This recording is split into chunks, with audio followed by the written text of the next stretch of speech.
সালে যারা উচ্চ মাধ্যমিক পরীক্ষা দেবে তাদের তো আর কয়েকটা দিন পরে পরীক্ষা শুরু হচ্ছে। প্রথম পরীক্ষা বাংলা। এখন দেখো আজকে তোমাদের যে ব্যাপারটা নিয়ে আলোচনা করব সেটা হচ্ছে বাংলা নিয়ে। ঘটনা হচ্ছে যে তোমরা তো সবাই প্রিপারেশন করে গেছো। কিন্তু পরীক্ষার আগে অনেকে দেখা গেছে যে তোমরা আ কবির নাম, লেখকের নাম, উৎস এগুলোকে ভালো করে দেখে যাও না। ফলে পরীক্ষার সময় তোমরা কিন্তু খুব একটা অসুবিধায় পড়ে যাও। তার কারণ হচ্ছে যে প্রত্যেকটা প্রশ্নের উৎস অনেক সময় প্রশ্ন দেয় যে কোন কাব্যগ্রন্থ থেকে নেয়া হয়েছে, হ্যাঁ? কোন প্রবন্ধ থেকে নেয়া হয়েছে, এই ধরনের ব্যাপারগুলো দেয়। আবার অনেক সময় দেখা গেছে এই বলতো দেখি ইয়ের লেখকের নাম কি? এই কবির নাম কি? এই ধরনের একটা অসুবিধা হয়। সেই কারণে আমি প্রত্যেকটা কবিতার নাম, প্রত্যেকটা গদ্য পদ্যের নাম, তাদের লেখকের নাম, তাদের কবির নাম এবং উৎসগুলো সবগুলো আমি একটা চার্ট তৈরি করে দিয়েছি।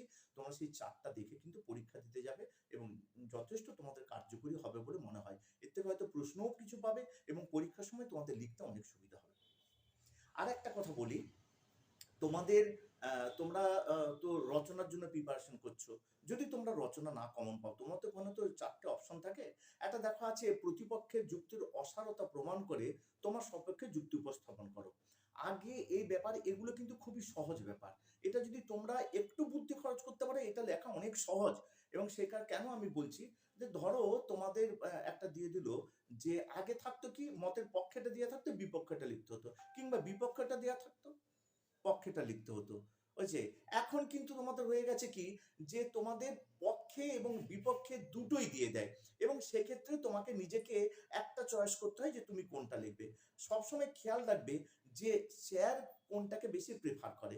যেমন ধরো আমি তোমাকে বলছি যে পরীক্ষায় প্রাপ্ত নম্বর সাফল্যের একমাত্র মাপকাঠি নয় কিংবা অনলাইন ক্লাস কি শিক্ষকের বিকল্প হতে পারে?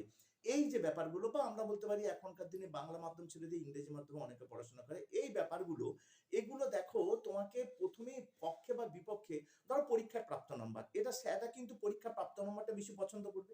আবার বাংলা মাধ্যম না ইংরেজি মাধ্যম এটা অনেকে প্রত্যেকটা স্যার বাংলা মাধ্যমটা পছন্দ করবে এবং তোমার যেটা ডেপথ আছে সেটাই তুমি লেখার চেষ্টা করবে। আমি একটু বলে দিই এই যে পরীক্ষায় প্রাপ্ত নাম্বার সাফল্যের একমাত্র মাপকাঠি নয়, এটা কিভাবে লেখাটা তোমাদের পক্ষে সহজ। শুধু এটা না যেকোনো সেটা একটু বলে দিই। ধরো তোমাকে এটা দিয়েছে, পক্ষেটা দিয়েছে যে পরীক্ষায় প্রাপ্ত নম্বর সাময়িকভাবে শিক্ষার্থীর মান নির্ণয়ের মাপকাঠি হলো জীবনে প্রতিষ্ঠিত হওয়ার ক্ষেত্রে সর্বোচ্চ প্রাধান্য পায় না।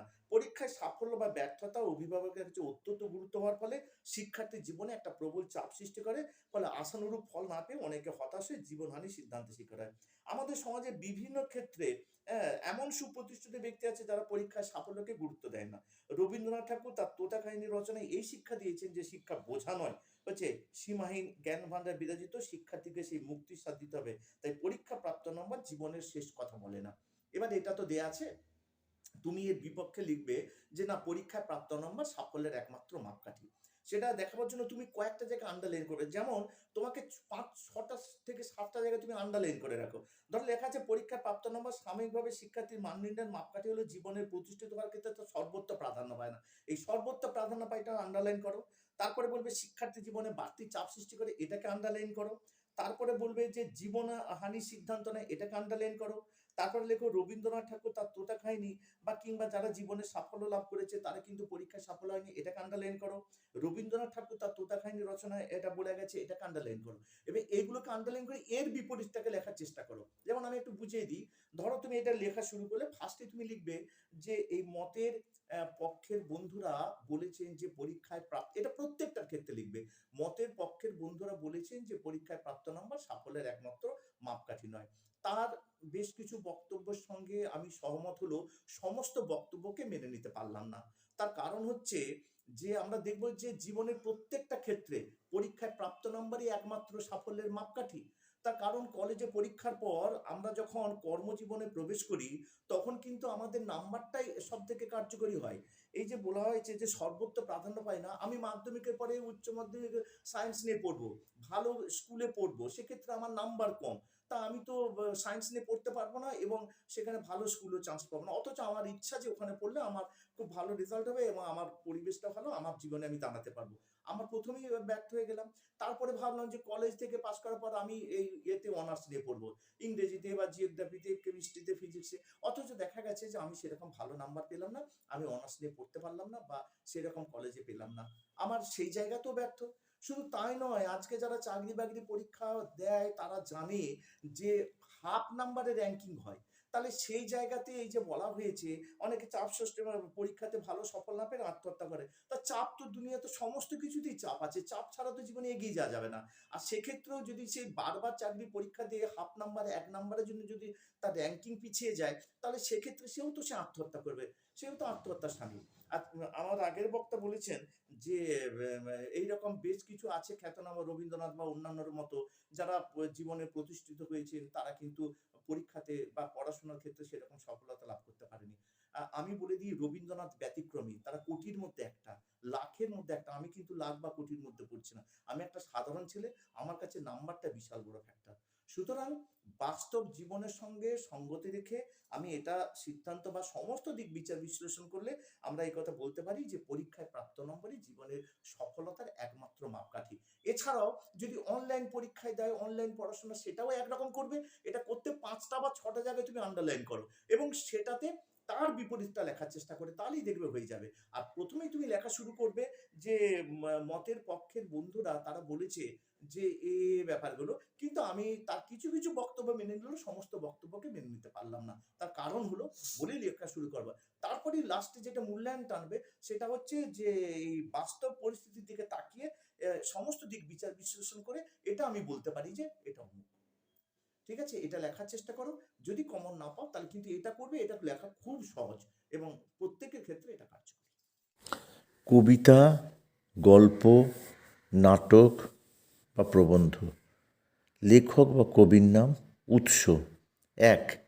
ভাত, মহাশ্বেতা দেবী।